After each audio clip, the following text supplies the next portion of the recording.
So being able to leverage the tool of Airbnb, I think, is one of the first secret. Just knowing that tool exists is, I think, really the first step in the roadmap to financial freedom. So let's dive right into the number one secret to leveling up your wealth using Airbnb. And feel free to tie in like your story, because let's be honest, marketing and real estate go hand in hand, right? Yes, The yes, ability they do. to market, to communicate, building systems. So secret number one, or step number one for doing all of that. Go ahead, Ginny.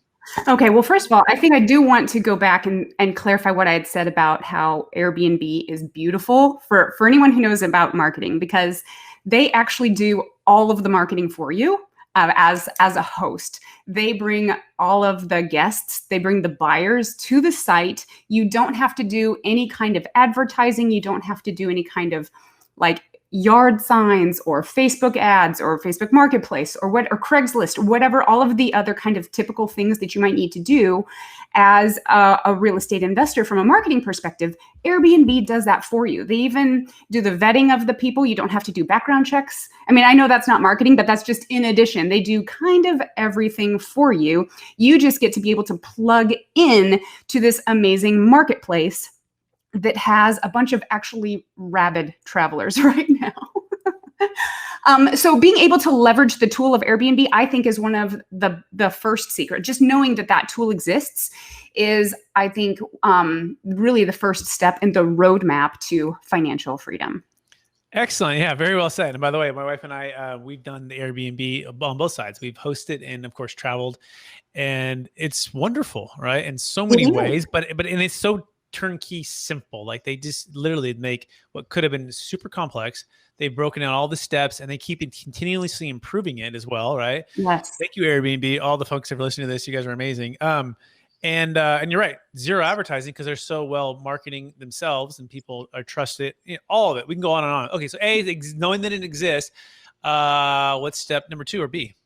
So I think being able to, as an entrepreneur, as a business owner, okay, let's just say for a moment that your listeners, they have a current long-term rental. Being able to take a look at, is this asset making what it could for me? Is my ROA what it could be? So being able to take a look at what the rates can handle in the market for a long-term rental, and then being able to explore, hey, is Airbnb a fit for where I am? Because if it's not a fit, even though it's a powerful tool, it's not a fit, right? So I actually do have a calculator if your listeners would like to see, like, okay, let's geek out right now. That sounds great. Let's do an example. Yeah. Okay, so I actually, in the calculator, it's at ginnytownsend.com/LTR to STR. So long-term rental to short-term rental. And what I had done was I put in the numbers from a house that we used to own. Actually, it was a house that we owned in Lincoln, very close to where you're at, Brett. Jenny, this is all kind of accident. We spoke about a month ago, and now I get so many people, and oh my gosh, now I get to meet you on camera because I was on your show. Yes, you were. That's right. Yep. Oh my gosh. So yes, Lincoln. Let's go, Jenny. We're back again. Yeah. So I'm back again. Yeah. So we were living in Lincoln, loved it, had no real plan to have an Airbnb at the time. And this is actually why I call myself an accidental 6-figure host. So we were living in Sacramento. My husband's job moved us temporarily to the San Francisco Bay Area. And we loved our house in Lincoln. We didn't want to sell it, you know?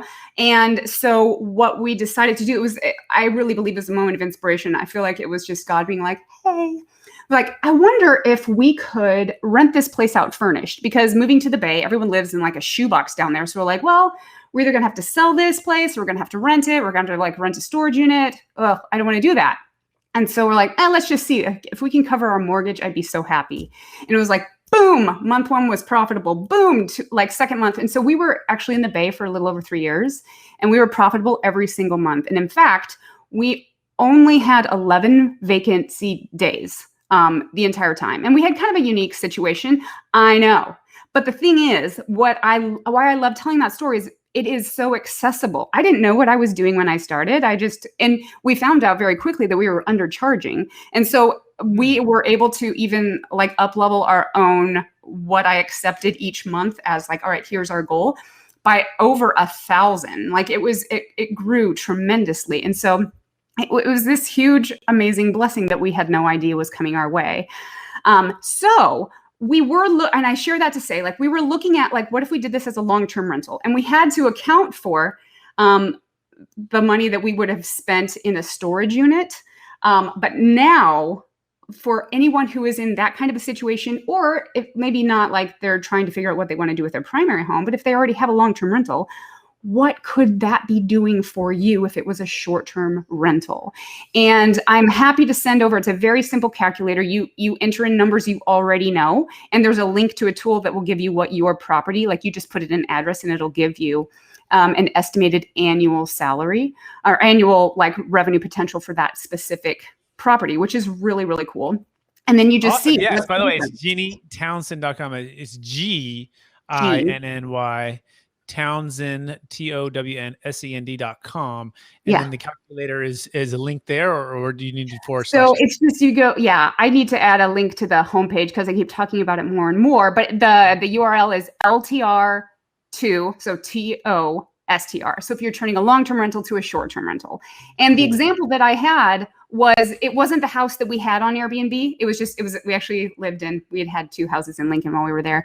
I put the first one on there, and it was over a 600% increase in monthly cash flow simply by furnishing it. That's the secret. I'm going to preemptively say that's secret number 3, furnishing it. That's the only thing that I know of that you can actually increase your cash flow by 600% easily.